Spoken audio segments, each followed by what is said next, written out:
మీరన్నారు. అంటే హర్యానా ప్రెగ్నెంట్ అని రకరకాల ఆరోపణలు చేస్తుంది గదా! ఇప్పుడు వాళ్ళెవరో బయటికి రాలేరు. ఎందుకంటే ఆడోళ్ళు గాబట్టి. ఇప్పుడు 'రాజ్ తరుణ్' అయినా ఇప్పుడు మీడియా ముందుకి ఆల్రెడీ ఒకానొక టైంలో వచ్చాడు కాబట్టి, వచ్చినప్పుడే వీటిలన్నిటికి ఒక క్లారిటీ ఇచ్చేసి ఉండొచ్చు కదా! ఇలా నాతో చాలా చాలా అహా! చెప్పేదండి. నాతో పాటు చాలామంది హీరోయిన్స్ సహజీవనం చేశారని, లేకపోతే వాళ్ళతో ఎఫ్ఐఆర్‌లున్నాయని చెప్పింది. బట్ ఇప్పుడు అదంతా కూడా తప్పు అనే ఒక మాట కూడా ఆయన అనేసుంటే అట్‌లీస్ట్ ఆయన తరపు నుంచి ఒక చిన్న క్లారిఫికేషన్ అనేది ఉండుండేది గదా! ఆయన చెప్పాడు. ఆ! యాక్చువల్‌గా వచ్చి ఆయనకి చాలా క్లియర్ కట్‌గా మనకి టీవీ ముందుకొచ్చి చెప్పిన 3 పాయింట్లు. హ్మ్. ఒకటి ఈ అమ్మాయి డ్రగ్స్ చేస్తది. హ్మ్. డ్రగ్ పెడ్లర్‌గా దొరికింది. హ్మ్. అండ్ ఈ డ్రగ్స్ బ్యాచ్‌నంతా తీసుకొచ్చి చేసే ఇది నా వల్ల హ్మ్. కాలేదు. హ్మ్. రెండోది ఈ అమ్మాయి మస్తాన్ సాయితో మూవ్ అయిపోయింది. హ్మ్. కావాలంటే ఇదిగో ఈ పట్టాపురంలో పెట్టిన కేస్ అని చెప్పి చూపించి ఎళ్ళిపోయాడు. హ్మ్. మూడోది నేను ఈ అమ్మాయితో 2017 నుంచి అసలు ఫిజికల్‌గా లేను. హ్మ్. ఎప్పుడో మా మధ్య బ్రేకప్ అయిపోయింది హ్మ్. అని చెప్పాడు.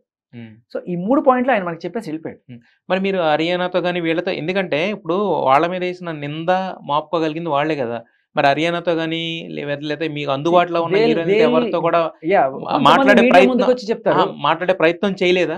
చేశాను. అంటే హర్యానా అంత అంటే పారిపోయి పిరికితనంగా ఉండేంత అమ్మాయి కాదు యాక్చువల్‌గా. She is a dare girl గదా! అప్పుడు మరి ఆ అమ్మాయి చెప్పే ప్రయత్నం ఏం చేయలేదా? లేదంటే ఎందుకంటే అంటే ఒక హీరోయిన్ను నేను లే మీకొక జరిగిన ఒక ఇన్సిడెంట్ చెప్తాను. ఆ! హర్యానా 'బిగ్ బాస్‌లో' ఉన్నప్పుడు హ్మ్. ఈవిడ హ్మ్. ఇలాగే నిన్న నలుగురు గూండాలనేసుకొనొచ్చి ముగ్గురు గూండాలనేసుకొచ్చి నా మీద ఎట్లా దాడి చేసిందో, హ్మ్. అలాగే కొంతమంది గూండాగాళ్ళనేసుకొని హ్మ్. హర్యానా వాళ్ళ ఇంటి మీద పడి, హ్మ్. హర్యానా వాళ్ళ ఇంట్లో ఉన్న ఫర్నిచర్ మొత్తం, ఎందుకు? మొత్తం ధ్వంసం చేసింది. ఓకే. మీకు కావాలంటే ఏదో ఒక రోజున హర్యానా బయటకొస్తది. ఆ రోజు మీకు నిజం ఎందుకు? తెలుస్తది. ఎందుకు? దాదాపు 7,00,000, 8,00,000 ఫర్నిచర్ మొత్తం ధ్వంసం చేసి, స్టైల్‌గా అదే బాల్కనీలో కూర్చొని అక్కడ సిగరెట్టో, గంజాయో ఏదో కొట్టి, ఆ వీడియో గూడా తీసుకొని ఎళ్ళిన బాపతనమాట. అంటే డ్రగ్ మాఫియా పవరేంటో మీకక్కడ అర్థం చేసుకోవచ్చు. ఆ! కరెక్టే. కానీ హరియానా 'బిగ్ బాస్' నుంచి బయటకొచ్చిన తర్వాత కదా 'రాజ్ తరుణ్‌తో' సినిమా చేసింది. అహా! తర్వాత. అదే అంటున్నాను. ఆ! ఇది జరిగిందెప్పుడంటే, హర్యానా 'బిగ్ బాస్‌లో' ఉన్నప్పుడు వాళ్ళింటికెళ్ళి బెదిరించి, మరి ఏం చెప్పిందో హర్యానా నాకు డబ్బులివ్వాలని చెప్పిందో, లేపోతే నాకు రాజ్‌కి సంబంధం ఉంది. మధ్యలో హర్యానా ఎందుకొచ్చిందనో, లేపోతే ఏ గొడవ చేసిందో తెలీదు. బట్ ఆ చేసిన గొడవైతే అది. అలా వెళ్తూ వెళ్తూ హర్యానా ఫోను గూడా గుంజుకొనెళ్ళిందట. హ్మ్. నేను తీసుకెళ్తున్నాను ఫోను. అది ఇది అని చెప్పి ఆ సిమ్ కార్డ్ ఏదో తీసేసి హర్యానా ఫోను తీసుకెళ్ళింది.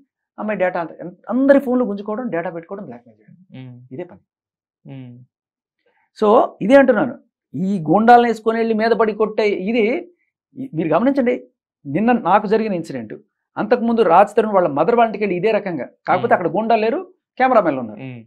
సో, అక్కడ లేపోతే హర్యానా తోటి ఇదే బేసికల్లీ గూండాలనేసుకెళ్తా, దౌర్జన్యం చేస్తా. హ్మ్. ఎన్ని సార్లండి. ఇంతకుముందు మీరు గమనిస్తే హ్మ్. ఇలాంటి ఇన్సిడెంట్ ఇంకో చోట. హ్మ్. 'రాజ్ తరుణ్' ఏదో యాక్సిడెంట్ చేశాడని, ఆ యాక్సిడెంట్‌లో ఎవరో రాజా రవీంద్రకి ఫోను చేసి ఏదో డబ్బులడిగారని చెప్పి మీరది వినుంటే పాత కథ. హ్మ్. దాంట్లో అడిగిన వాడు ఎవడైతే ఉన్నాడో, వాడింటికెళ్ళి ఇదే రకంగా గూండాలను, రౌడీలను యేసుకెళ్ళి పచ్చి బూతులు వాడి పిల్లల్ని గూడా చంపేస్తానని చెప్పి బెదిరిస్తే, హ్మ్. ఆయన ఆ నెక్స్ట్ రోజే టీవీ 9 ముందుకో, దేనికి ముందుకొచ్చి ఆయన చెప్పాడు. హ్మ్. "ఏం దౌర్జన్యం అండి ఇది? ఇది ఆవిడేమైనా టెర్రరిస్టా? హ్మ్. Mafia Dana? లేకపోతే హ్మ్. ఏంటలా చేస్తుందని" చెప్పి. హ్మ్. Basically that is she. Yes. ఇవన్నీ కూడా ఆన్ రికార్డ్ ఉన్నాయి మనకి. మరైతే మీకు ఇన్ని సాక్ష్యాలు మీ కళ్ళ ముందు ఉన్నప్పుడు, మీరు పెట్టిన కేసుల్లో ఒక కేసు ఈమె డ్రగ్ తీసుకుంది అనేదాన్ని ప్రూవ్ చేయడానికి ఒక కేస్ పెట్టొచ్చు కదా మీరు. ఎందుకు పెట్టలా? ఎళ్ళింది గదా! హ్మ్. అసలు యాక్చువల్‌గా నిన్న నాకు నిజంగా చెయ్యి సహకరించలేదు. టక్కుమని ఆ రోజు బుర్ర గూడా పనిచేయలేదు. హ్మ్. ఆవిడ పోలీస్ స్టేషన్‌కెళ్ళే టైంలో నేను గూడా అక్కడికే ఎళ్లి, హ్మ్. ఖచ్చితంగా డ్రగ్ తీసుకున్న వాళ్ళ బిహేవియరే అది. హ్మ్. లేకపోతే ఎవరు అరుస్తారు? ఒక స్టూడియో అది కూడా న్యూస్ ఛానెల్ ముందుకొచ్చి దబ దబ దబ అర్ధరాత్రి తలుపులు బాదడం ఏంటి? ఆ అదరగండం ఏంటి? ఆహ్, అంటే అర్ధరాత్రి అయినా సరే గొడవ పడడానికి హ్మ్. ఒక ఆడది అలా వచ్చి చేస్తుందంటే హ్మ్. ఏ రేంజ్‌లో ఆవిడ విచక్షణ కోల్పోయి అలా హ్మ్. అరుస్తోంది. హ్మ్. అంత విచక్షణ కోల్పోవడానికి కారణం డ్రగ్సా? హ్మ్. మందా? హ్మ్. ఏదో ఒకటి చేసింది. హ్మ్. మందు నువ్వు కొట్టు తప్పులేదు. హ్మ్. మందు కొట్టి జనాలను కొడితే హ్మ్. అది తప్పు గదా! అవునవును. మందు కొట్టి కామ్‌గా ఇంట్లో పడుకో. హ్మ్. మందు కొట్టి డ్రైవింగ్ చేసావు, హ్మ్. వీధిలోకొచ్చి జనాలను కొడతావంటే కాదు గదా! ఇప్పుడు హ్మ్. ఆవిడ కంప్లెయింట్‌కి ఇవ్వడానికి ఎళ్ళినప్పుడు hmm. Did police test hmm. Whether she is drugged hmm. Or she is alcohol? Hmm. ఎందుకంటే that behaviour hmm. Clearly points that she is addicted drugged or hmm. Alcohol. హ్మ్.